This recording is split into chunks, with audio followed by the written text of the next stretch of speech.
성령의 9가지 열매가 있는데, 사랑으로 시작해서 사랑과 희락과 화평과 오래 참음과 자비와 양선과 충성과 온유와 절제라, 이렇게 말씀을 하거든요. 그러니까 성령 안에서 우리가 많은 열매를 이 땅에서 맺는데, 그 마지막에 절제라는 것이 있습니다. 절제. 그러니까 이게 아무리 좋은 것들이 많아도, 또 아무리 좋은 것들이 있었다 할지라도 절제가 되지 않으면, 그 도스토옙스키의 그 작품에 보면 어떤 큰 왕이 네게 땅을 주겠다 했더니 끝까지 달려가잖아요. 조금만 절제했더라면 엄청난 땅을 얻을 텐데, 이건 뭐 다 쓰고 죽을래야 죽을 수 없는 그런 땅을 얻을 텐데 절제를 못했습니다. 절제를 못했어요. 그럼 저희가 주님 앞에서 얻은 은혜가 많고 또 삶을 살아가는데, 삶의 모든 순간들마다 성령의 열매를 풍성히 맺되 마지막 궁극적인 절제의 열매도 함께 맺힐 수 있는 우리 모든 만민 가족들 되시기를 주님의 이름으로 축복합니다. 절제가 대단히 중요합니다. 절제하는데 모든 삶이 그래요. 내가 이번 주간은 저희가 물의 절제 주간인데, 사순절 4번째 주간 물을 쓰는 것을 절제하자. 그럼 이제는 물을 물수도 타면 안 됩니다. 그래서 물도 절제하고 아끼는 것을 훈련하는데, 모든 문명의 이기도 마찬가지입니다. 다 무한대로 쓰는 게 아니거든요. 최근에 우리 교회에서는 톡톡 묵상이라는 것을 같이 해요. 톡톡 묵상. 근데 요즘 제가 이렇게 보면 그 카톡, 이 문명 이기로 참 좋은 도구인데 저도 얼마나 잘 쓰는지 몰라요. 왜냐하면 이것으로 늘 소식 전하죠. 이것으로 전화도 하죠. 이 영상 전화하면요, 야, 옛날엔 전화 요금 무서워서 전화 못했잖아요.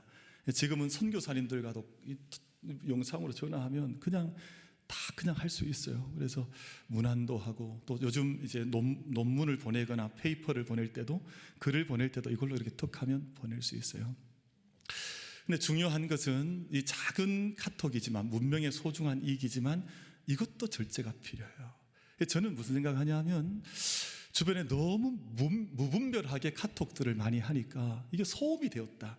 우리 마음속에 기쁨이 된 것이 아니라, 이걸 잘 쓰면 기쁨이 되는데 못 쓰면 이게 마음속에 근심을 주는 거예요. 이게 문안을 전합니다. 사랑을 전합니다. 은총의 통로가 됩니다. 이러면, 절제의 통로가 되면 이보다 더 좋은 것이 없는데, 이게 무분별하게. 그래서 저는 우리 성도님들한테는 오늘 우리 유치원처럼 한번 교육하고 싶은데, 밤 9시 되면 누가 죽지 않으면 카톡 하지 마세요. 밤 9시 지나는데 뭐가 그렇게 급해요? 그때는, 그때 보내게 되면 소음이 되거나 마음에 짐이 될 수밖에 없어요. 그리고 여러 사람이 모인 단톡방이라는 게 있잖아요. 톡톡 묵상도 지금까지 오늘 보니까 189분 들어와 계시거든요. 많이 들어와 계시잖아요. 이럴 때는 그 안에 정말 절제가 필요하고, 그래서 때로는 내가 좀 어떤 것들을 표현하고 싶어도 마음속에 꼭 참는 거예요. 묵자라고 하는 우리 동양의 한 지혜자는, 사람이 참는 것이 좋다, 말을 하지 않는 것이 좋다, 그에 비춰오면 오늘 저는 설교를 하지 않는 것이 좋을지도 몰라요. 줄이고 그냥 절제하고 그냥 이렇게. 그래서 너무 많은 말을 쏟아내는 것보다는 하나님의 말씀이 전해지기만 하면 그것으로 족한 줄 알고, 한 말씀이면 족하잖아요. 사실은 수많은 말 속을 쏟아내어서만 우리가 뜻을 이루는 것이 아니라 한 말씀 이루면 족하니까 그렇게 실천하면 좋겠다. 제가 우리 목사님들과 함께 우리 톡톡 묵상을 아침에 몇 시에 보내면 좋나? 그럼 사람들이 볼 때는 그냥 세상에 이루어지는 모든 일들이 다 쉽게 이루어져 가는 것 같지만, 우리 목사님들하고 제가 이 시간 정하는 것 때문에 2-3주를 고민하다가 7시에서 6시로 바꿨습니다. 논의를 많이 했습니다. 몇 시에 보내면 우리 성도님들한테 좀 더 도움이 될 수 있을까, 그렇게 생각을 해서 하는데요. 몇 가지 제가 이제 기쁨이 있습니다. 뭐냐 하면, 함께 온 교회가 같은 말씀을 나눌 수 있다고 하는 것, 이게 은혜잖아요. 그러니까 온 교회 성도들이 같은 말씀을 아침에 받고 그 말씀을 생명의 양식으로 삼아서 묵상할 수 있다고 하면 얼마나 귀한 일입니까? 근데 더욱이 제가 참 감사한 것은요, 우리 최석경 목사님 또 신영구 목사님 묵상이 깊어요. 제가 늘 말씀을 받을 때마다 어떻게 이런 말씀을 건져 올렸을까, 어떻게 묵상을 했을까 감탄할 때가 많아요. 그래서 제가 목사님들한테 목사님 이것 다 버리지 말고 잘 모아뒀다가 우리 교회 작은 책자 하나 만들자고, 그래서 이게 우리 교회 성도들한테 영적인 양식으로 늘 들고 있을 수 있는 작은 책자라도 하나 만들면 좋지 않겠습니까? 같은 말씀을 묵상한다고 하는 것은 영적인 공동체에서 대단히 본질적인 문제거든요. 아침에 같은 말씀을 받는데 또 더욱이 좋은 것은요, 우리가 요즘은 이제 오프라인, 온라인 저희가 구분하지만 이 공간 안에는 저희가 지금 오프라인이잖아요.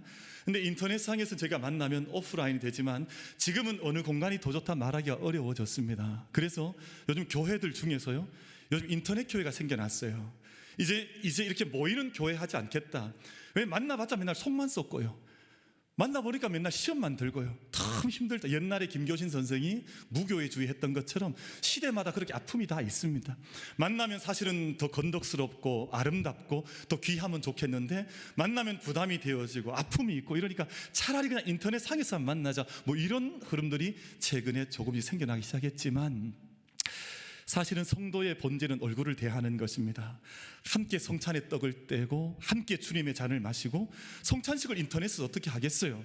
그러니까 우리가 주님의 떡을, 주님의 살을, 피를 먹고 마시고, 성도가 때로는 부담이 있다 할지라도 서로 사랑하고 서로 인내하고 서로 참아주고 서로 섬기면서 주님의 몸된 교회를 함께 세워가는 것인데, 저는 또 한편 감사한 것은 우리가 톡톡 묵상에서 만나면 그 짧은 시간이지만 함께 있는 거예요. 그래서 온종일 성도들이 함께 한 말씀 안에 머무르고 주님의 십자가 아래 머무르듯이 함께 머무를 수 있으면 이 또한 기쁨이 아닌가 하면서, 그래서 톡톡 묵상에 대한 이런저런 이야기가 들릴 때에도 제가 그냥 합시다. 왜냐하면 우리가 지금 이것 잘 지켜가는 것도 주님 주셨던 마음인데 잘 지켜가는 게 얼마나 소중합니까 해서 이걸 지켜가고 있습니다. 그래서 매일 아침 6시가 되면 우리 목사님들 참 새벽 기도 끝나고 좀 쉬고 싶을 때도 있을 거 아니에요.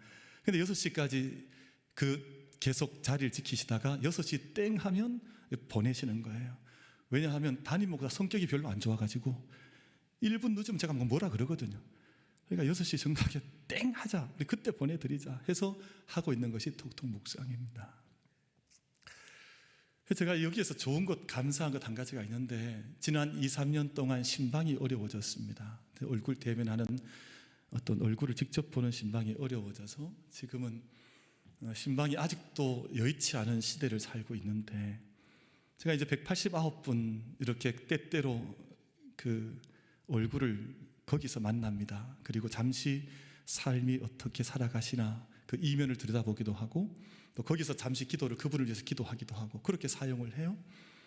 그런데 189분이 사진을 어디에 띄워놓고 하냐면 그 단톡 이렇게 코너에 왼쪽에 보면 사진이 떠 있습니다. 이것을 프로필 사진이라 그러잖아요. 프로필 사진 다 띄워놨습니다. 이걸 줄이면 뭐라 하는지 아시죠?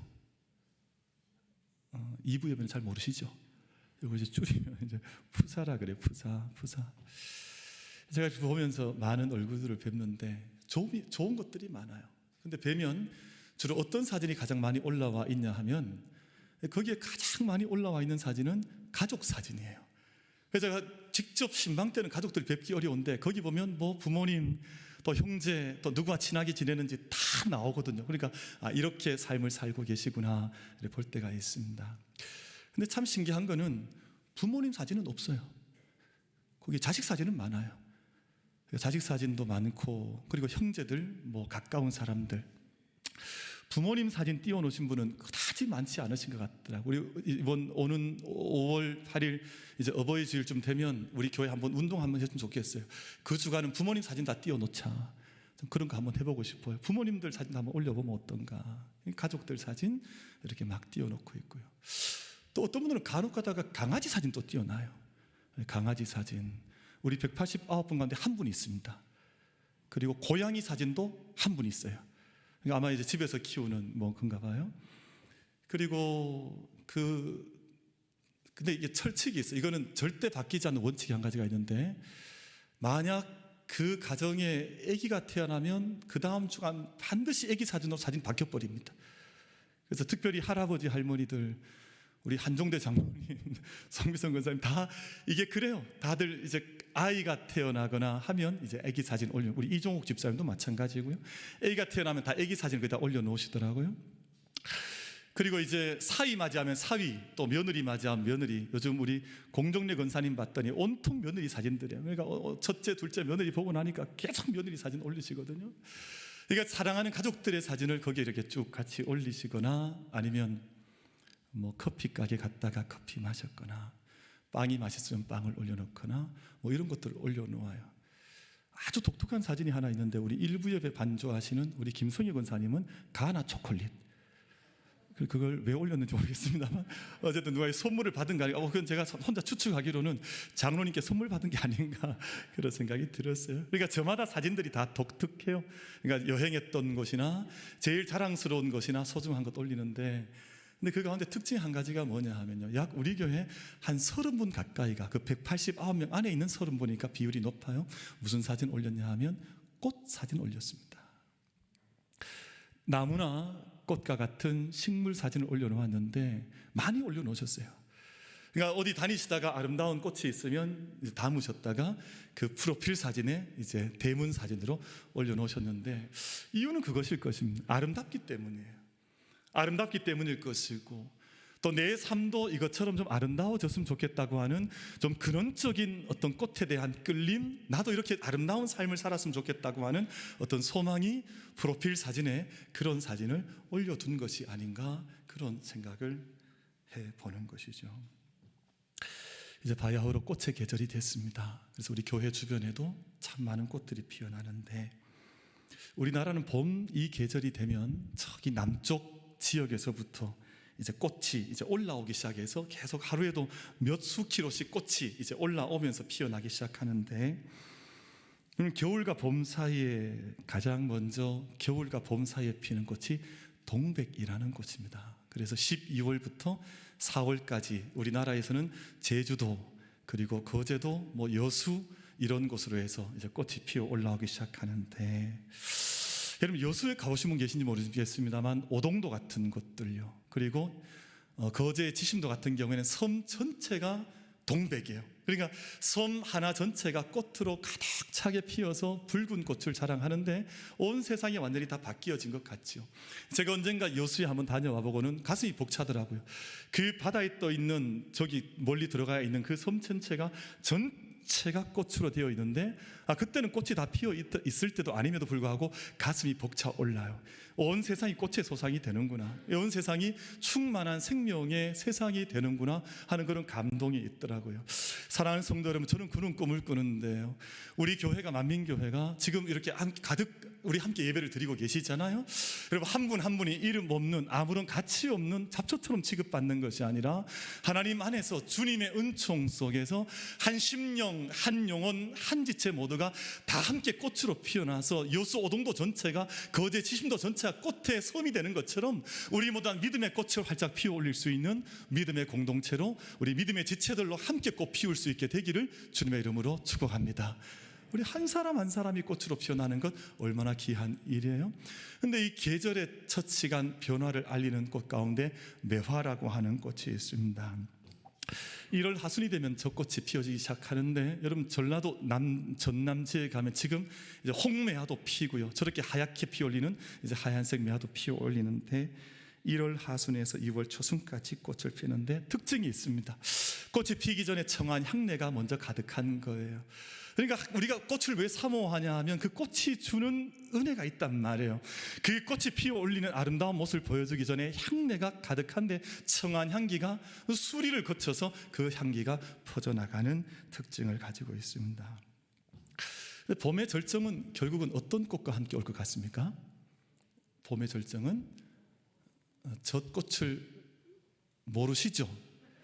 저꽃은 벚꽃이라고 하는 꽃인데, 여러분 봄바람이 날리며 뭐 이런 노래가 있습니다. 그래서 봄바람이 날리며 흩날리는 벚꽃잎이 봄의 트레이드 마크가 되어져 있습니다. 그런데 지금 한반도의 생태 시기가 바뀌었다 그러잖아요. 생태 시기가 고장이 나서 꽃이 피어야 되는 시기가 자꾸 바뀌어진다는 거예요. 그래서 점점 빨라지는 꽃들도 있고 자꾸만 이제 늦어지는 시간도 있어서 꽃의 생태 시제 자체가 많이 변한다. 사랑하는 성도 여러분, 그럼에도 불구하고 꽃들은 여전히 봄이 되면요, 그 계절이 오면 어김없이 제때에 조금씩 며칠씩 차이가 나긴 하지만 제때에 자신의 제 모습으로 꽃을 피워 올리고 있다 하는 것입니다.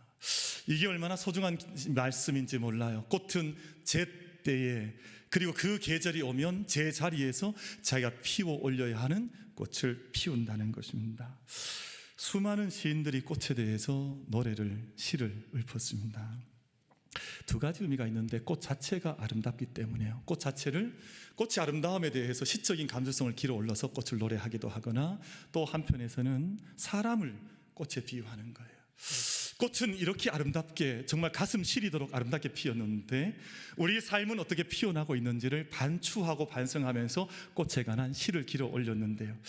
몇 가지 시의 제목들을 좀 소개하려고 하는데, 여러분 우리 교회도 똑같은 동명이인 계신데, 우리 문정희 권사님 계신데 문정희 시인이라고 하는 시인이 있습니다. 이분이 쓴 시가 꽃의 선언이라고 하는 시입니다. 근데 이 시는 주제가 뭐냐 하면, 다른 사람의 강요에 의해서 피어나는 꽃이 아니라 자기가 받은 그 시간에서 자기가 서 있는 자리에서 원래 자기가 피어올라야 주님께서 은사로 주신 그 은혜의 꽃을 피어 올리는 것이 좋다 하는 내용을 읊은 시가 바로 꽃에서는 문정희 시인의 시입니다. 혹시 우리 권사님 아니시죠? 우리 권사님이신가? 제가 권사님이 시에 등단을 하셨나 싶은데, 여러분 지난 주간에 우리나라에 아픔이 있었습니다. 어떤 대통령을 지내신 분의 손자가, 아버지는 전도사님이라고 하는데 어느 서울에 있는 어느 교회에 이 아들이 마약을 한 채로 인터뷰에서 아버지의, 할아버지의 모든 아픔의 가족의 비극에 대해서 쏟아냈는데요. 여러분 이렇게 하면 아버지, 할아버지가 대통령을 한들, 아버지가 아무리 많이 부유한들 그 자식에게, 손자에게 무슨 유익이 있겠어요? 그 원래 태어났던 그 모습 그대로 사랑받는 존재로 이 땅에 살아가면서 자기 인생의 꽃을 피워 올려야 하는데, 온갖 죄 속에 빠져들어 있어서 스스로 자기 자신을 감당할 수 없는 모습을 온 세상에 보여주었으니, 여러분 자기의 모습 그대로 꽃의 선언을 하지 못한 채 살아가는 것 아니겠어요? 그러니까 우리가 어떤 꽃을 피워야 하는가 하는 노래의 그 시의 제목에서 우리 어떤 교훈을 다시 한번 받아야 하지 않는가 생각을 해요. 도종환 시인이라고 하는 분은 흔들리며 피는 꽃이라고 하는 시에서, 모든 꽃은 흔들린다는 거예요. 비바람 맞지 않은 꽃이 어디 있으며 바람에 흔들리지 않은 꽃이 어디 있느냐. 그러나 그럼에도 불구하고 우리 모든 삶에서 모든 비바람 속에도 우리가 그 바람을 맞고 비를 맞아도 그 가운데에서 꽃을 피워 올려야 하지 않겠느냐 하는 생각을 하게 하는 시가 흔들리며 피는 꽃이라고 하는 도종환의 시입니다. 여러분 정지원이라고 하는 시는 강물 같은 노래를 품고 사는 사람, 노래의 온기를 품고 사는 사람, 모든 외로움을 이겨낸 사람은 그 사람이야말로 꽃보다 아름다운 사람이다. 그래서 어떤 그 가수가 사람이 꽃보다 아름다워 뭐 이런 노래를 불렀었거든요. 근데 이 시에서 가져왔어요. 사람이 꽃보다 아름답다라고 하는 정지원 시인의 시에서 가져왔는데, 사랑하는 우리 모든 예배자, 우리 만민 가족 여러분, 세상에 봄의 계절이, 꽃의 계절이 돌아왔는데 우리 모든 만민의 예배자 한 사람 한 사람, 한 분 한 분이 하나님 보실 때 이 세상에는 꽃도 아름답지만 꽃보다도 아름다운 영적인 삶의 모습으로 하나님 앞에 세워지는 그 은혜가 우리 모든 만민 가족들 가운데 임할 수 있게 되시기를 주님의 이름으로 축복합니다. 우리 자유기도 한번 인사하겠습니다. 집사님, 꽃보다 아름답습니다. 우리 서로 한번 인사 한번 하겠습니다. 집사님, 꽃보다 아름답습니다.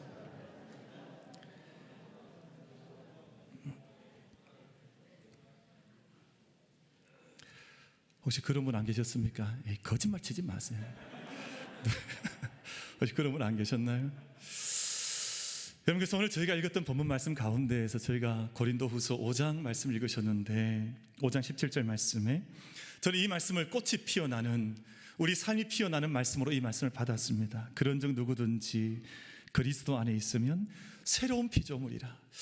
지난 시간은 앙상한 가지 같았고 아무것도 피어 올릴 수 없었던 찬바람에 몸을 내어 맡겼던 그런 존재 같았지만, 이제는 그리스도 안에 있으면 새로운 피조물이라 새로운 삶을 피워 올리는 새로운 모습으로 피어나는 사람인데, 이전 것은 지나갔으니 보라 새 것이 되었도다.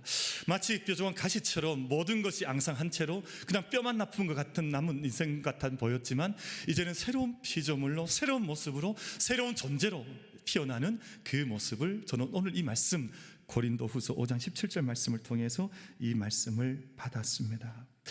사랑하는 성도 여러분, 왜 사도 바울께서 그리스도의 꽃이 핀다, 나는 그리스도 안에서 이전 것은 지나가고 새로운 모습 피어난다, 이 말씀을 할 수 있었겠습니까? 오늘 말씀을 가만히 함께 묵상해서 따라가 보면 다른 이유 없습니다. 그것은 그리스도 때문입니다. 여러분, 왜 지금 세상에 많은 꽃들이 피어나겠어요? 이유는 한 가지입니다. 봄이라고 하는 계절 속에 꽃들이 함께 들어가 있기 때문에 그렇습니다. 여러분, 만약 계절이 다른 계절이었다면, 다른 온도를 품고 있었다면 이런 꽃이 필 수가 없을 터인데, 봄이라고 하는 모든 것들을 깨우신 하나님의 생명의 시간 속에 들어와 있기 때문에 모든 것, 나무와 꽃들이 피어나는 것이거든요. 여러분, 우리가 믿음의 안에서 새로운 모습을, 새로운 피조물로 서 있을 수 있는 길은 다른 길이 없습니다. 오직 그리스도의 계절, 그리스도 안에 서 있을 때 그리스도의 꽃이, 그리스도의 생명의 은혜가 우리를 통해서 흘러나오게 되는 것입니다. 여러분, 이 앞쪽에 있는 벚꽃들도요, 어떤 벚꽃은 좀 빨리 피기도 하고 그래요. 이유는 한 가지라 그래요. 빛을 보기 때문에, 봄의 빛을 볼 수 있는 나무는 벚꽃을 빨리 피어 올리는 것이거든요. 여러분, 제가 최근에 어떤 경험을 좀 가졌냐 하면, 이 닭이 이제 알을 낳으면 알을 부화해서 병아리가 태어나는 이 과정을 제가 가까이서 볼 수 있는 기회를 조금 가졌습니다. 근데 온도가 얼마나 중요한지 몰라요. 그 환경이 얼마나 중요한지 모릅니다. 근데 만약 그냥 건강한 알이라 할지라도 온도가 조금 떨어지면요, 절대 부화가 되지 않습니다. 절대 깨어나지 않습니다. 절대 꽃이 피지 못합니다. 근데 자기의 적절한 온도 속에 들어갔더니 거기에 병아리가 깨어나더라고요. 근데 병아리가 깨어난 병아리도 마찬가지예요. 이 녀석이 건강하게 태어나도 한순간 한때 온도를 잃어버리게 되면 그 순간 죽음을 맞이하더라고요. 여러분, 저희가 오늘 말씀 속에 누구든지 그리스도 안에 있으면 새로운 피조물이라, 여러분, 새로운 피조물도 대단히 중요한 오늘 주제의 말씀입니다만, 그 조건부, 누구든지 그리스도 안에 있으면 새로운 피조물이라, 그리스도 안에 있을 때 꽃을 피어 올린다, 그 말씀이거든요. 우리 삶이 믿음으로 피어날 수 있다고 하는 말씀이 누구든지 그리스도 안에 있으면 이라고 하는 조건부에 온전히 다 담겨져 있습니다. 살아오는 모든 만민 가족들께서 그리스도 안에 온전히 머무름으로 그리스도의 꽃으로 함께 피어나는 은혜가 우리 모든 예배자들 가운데 임할 수 있게 되기를 주님의 이름으로 축복합니다. 여러분, 그래서 오늘 말씀 속에 고린도서 중요한 말씀들이 많은데요, 고린도서 4장 7절 말씀 속에 보면 질그릇 같은 내 안에 보배를 가졌대. 나는 원래는 아무 그릇도 아니었지만, 나는 꽃을 피울 수 있는 능력이 없던 나였지만 내 안에 보물을 가졌기 때문에 나는 그리스도의 안에서 새로운 꽃을 피워 올리노라, 그 고백하고 있는 것이거든요. 4장 10절 말씀 보면 예수의 생명이 우리 몸에서 나타난다 했습니다. 그럼 오늘 저희가 읽으셨던 5장 16절 바로 윗절 말씀, 5장 15절 말씀 보시면, 그가 모든 사람을 대신하여 죽으심은 살아있는 자들로 하여금, 우리들이죠, 다시는 그들 자신을 위하여 살지 않고 오직 그들을 대신하여 죽었다가 다시 살아나신 이를 위하여 살게 하려 함이라. 여러분, 그래서 우리가 그리스도 안에서 꽃을 피우는 것이거든요. 우리가 그리스도 안에 있지 않으면 삶의 목적은 자기 자신 위하여 사는 것으로 그치는 인생 되는 것이잖아요. 그것도 의미가 없진 않죠. 자기 자신을 잘 세우는 것도 중요하지만 하나님의 영광을 위해서, 그리스도를 위해서, 주님의 뜻을 위해서 내 삶을 드리기 시작하면 그 안에서 생명의 꽃이 피어나고 주님의 능력이 그 가운데 임하고 약속이 임하여서 아름다운 예수 그리스도의 꽃 피우듯 하는 인생을 살게 되는 것인데, 사랑하는 만민의 모든 예배자 여러분, 우리가 함께 그리스도 안에 있으셔서 그리스도 안에 함께 그 가까이 접붙임 받아서 그리스도의 생명의 꽃에 함께 꽃 피우며 살아갈 수 있는 우리 모두가 다 될 수 있게 되기를 주님의 이름으로 축복합니다. 우리 안에 보배를 가지고 우리 안에 예수의 생명이 있을 때 우리가 그 꽃을 피우며 살아가는 것이라 고린도후서 가운데에서 오늘 우리 가운데 말씀해 주시는 것입니다. 믿음의 꽃으로 피어나는 중요한 길 한 가지가 있습니다. 그것이 뭐냐 하면, 하나님께서 우리를 불러주시는 겁니다. 하나님께서 우리를 깨워주시는 겁니다. 저는 그런 묵상했는데요. 왜 지금 꽃들이 온 세상에 이렇게 정말 충만하게 깨어나느냐. 저는 하나님께서 한 방울 한 방울 하나님께서 터뜨려 주신다, 그 묵상이 됐습니다. 그냥 피어나는 게 아니고요, 네가 피어나라. 하나님께서 한 이름 한 이름, 해야 달아 별아 모든 것들을 있게 하실 때 그 이름들을 다 불러두시고 모든 걸 불러내셔서 존재하게 하시는 말씀의 능력이 있으셨잖아요. 그럼 세상이 모든 것들이 피어나는데 그냥 피어난다 말하면 세상 사람들이 말이 하는 것이고, 우리 믿음의 사람들의 이야기는 하나님께서 꼭 피워주셔서 그 이름을 불러주실 때 그의 삶이, 그의 모든 것들이 피어난다, 그 고백 속에 우리가 들어가는 것인데, 여러분 성경 말씀 속에 하나님의 부르심이 있습니다. 야곱아 너를 창조하신 여호와께서 지금 말씀하시느니라. 이스라엘아 너를 지으신 이가 말씀하시느니라. 너는 두려워하지 말라. 내가 너를 구속하였고 내가 너를 지명하여 불렀나니 너는 내 것이라. 하나님께서 한 사람 한 사람, 한 영혼 한 지체 이름을 직접 부르시고 깨워내셔서 내가 이 땅 가운데 믿음의 꽃을 피우기 원한다 하시는 그 주님의 음성을 함께 듣고 우리 삶의 그 부르심 앞에서 함께 피어나는 은혜가 우리 모두에게 임하게 되기를 주님의 이름으로 축원합니다. 사람의 이름을 부르는 것 정말 중요한 일인데요, 신용복 교수의 담론이라고 하는 책에 보면 그 수감생활했던 때의 이야기가 적혀져 있습니다. 여러분, 감옥에 갇힌 사람들은 이름이 없거든요. 이름을 부르지 않습니다. 수인들은 수번을 부르는 것인데 369번, 128번 이렇게 부르면 그 안에 생활이 이루어지는 것이잖아요. 근데 신영복 교수가 그 감옥 생활, 수감 생활 할 때 그 감옥 속에 같이 어떤 어른이 한 분 계셨는데 고암 선생이라고 하는 어른이 계셨대요. 책 속에 나온 이야기입니다. 근데 이분은 꼭 누가 새로운 수인이 오면 그 수번으로 그 사람을 부르는 것이 아니라 이름을 불러줬다는 거예요. 이름을 묻고, 그 이름을 물으면 대답을 해주면 그 이름으로 몇 번 대신에 감옥 속에서 이름을 직접 불러줬다는 거예요. 근데 어느 날 그 감옥 속에 새로운 수감자 한 사람이 들어와서 고암 선생 이름 물었습니다. 자네 이름 뭔가? 그랬더니 그 젊은이가 이름은 왜 묻습니까? 그냥 번호 부르세요. 그 책에 나오는 이야기입니다. 쪽팔립니다. 이름 불러받는 게 쪽팔리다는 거예요. 이름 부르지 말라는 거예요. 그래도 그 고암 선생이 이름을 그래도 자네 이름 뭔가 좀 가르쳐 주게 거듭 물었더니 이름을 가르쳐 주는데 응일이라는 거예요. 응일입니다. 응일.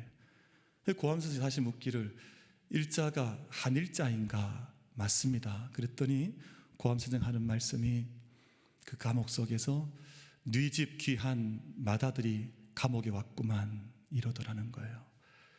근데 왜냐하면요, 보통 한일자를 쓰는 분들은 대부분 그 집안의 맏아들입니다. 정일이, 영일이, 승일이. 혹시 우리 김원일 장로님도 맞으십니까? 맞으시거든요. 왜냐면 옛날에 한일자를 쓰는 둘째 이름 붙이지 않았습니다. 대부분 맏에게 이름 붙였거든요. 근데 그 이름을 듣고 나서 네 집 귀한 맏아들이 감옥에 왔구먼. 근데 그 이름을 불름받은 이 수감자가 밤새 잠을 못 잔 거예요. 왜냐하면 지금까지 살 때 내 아버지가 계시다는 거 하는 걸 잊고 사는 거예요. 나에게도 누이가 있다고 하는 것을, 이 맞이로서 살아왔던 것을 잊었는데 그 날 자기 이름이 불렸지만 처음에는 창피하니까 부르지 마세요 했던 그 이름을 다시 듣고는 자기 삶의 자리를 돌아보게 되었다는 것입니다. 사랑하는 성도 여러분, 우리가 믿음 속에 정말 깨어날 수 있으려면, 우리가 정말 믿음의 꽃이 우리 삶에 피어나듯 정말 예수의 계절에 우리가 살아가듯 꽃을 피울 수 있으려면 하나님께서 나를 부르시는 그 음성이 내 귀 속에 들려올 수 있어야 합니다. 하나님께서 나의 이를 부르시는 음성이 내게 들려오지 않으면 우린 절대 우리 믿음의 꽃을 피워올 수가 없도록 되어져 있습니다. 우리가 때때로가 믿음의 길을 달려가려고 할 때는 네가 영근아, 네가 그 길 잘 달려간다, 내가 너를 격려한다, 너와 함께한다, 그 음성이 들려올 수 있어야 하고요, 때로는 내가 잘못된 길, 그릇된 길 걸어갈 때 하나님께서 부르셔서 영근아 네가 왜 그 길 가려고 하냐, 너는 거기서 멈출 수 없겠느냐 하는 그 음성이 들려와야 우리가 믿음의 꽃이 우리 가운데 피어나지, 그 음성, 주님의 음성을 듣지 못하면 우리가 그 꽃을 피워 올릴 수 없다 하는 것입니다. 사랑하는 만민의 모든 성도 여러분, 새롭게 열어가는 일주일의 모든 삶 속에 하나님의 여러분의 부르시는 그 부름의 음성이 우리 심령 가운데 부딪혀 올 수 있게 되기를 주님의 이름으로 축복합니다. 마지막 한 가지 말씀드리고 말씀 맺겠습니다. 하나님께서 우리를 불러주실 때 우리 안에 응답하는 것도 기적입니다. 하나님께서 부르실 때 응답하는 것 얼마나 기적인데요. 하나님께서 계절을 바꿔주시고 불러주셔도 꽃으로 피어나겠다고 하는 응답이 없으면 우리 절대 꽃으로 피어나지를 못합니다. 김춘수 시인이 꽃 후반부에서, 꽃이라고 하는 시 후반부에서 내가 그의 이름을 불러준 것처럼 나의 이 빛깔과 향기에 알맞은 누가 나의 이름을 불러다오. 그에게로 가서 나도 그의 꽃이 되고 싶다. 여러분, 이것은 누군가가 내 이름을 불러주면 나도 그의 부름에 맞는 꽃이 되어서 나도 피어나겠다 하는 그런 응답의 반응 아니겠습니까? 오늘 말씀 보면 하나님께서 우리에게 화목하게 하는 직분 주셨다 하셨습니다. 화목하게 하는 말씀을 주셨다 하셨습니다. 이 세상에 화목하게 하신 예수 그리스도를 따라서 너희도 화목하게 하는 직분을 살아낼 때 우리 삶 가운데 그리스도의 꽃이 피워지는 것 아니겠느냐, 이 말씀을 들려주신 것입니다. 말씀을 맺겠습니다. 사랑하는 성도 여러분, 우리가 그리스도 안에서 새롭게 피어나려면 그리스도 안에 계셔야 합니다. 그리스도 안에 붙어 있어야 합니다. 그리스도의 부르심을 들어야 합니다. 모든 그리스도의 부르심 앞에 믿음으로 응답할 때 우리 삶이 믿음으로 피어날 수 있습니다. 우리 만민의 모든 가족들이 아름다운 믿음의 계절, 예수 그리스도의 계절 안에서 정말 주님 보실 때 이 세상 어떤 꽃보다 귀한 믿음의 모습으로 함께 피어나는 은혜가 우리 모든 예배자들 가운데 임할 수 있게 되기를 주님의 이름으로 축복합니다. 기도하겠습니다. 은혜가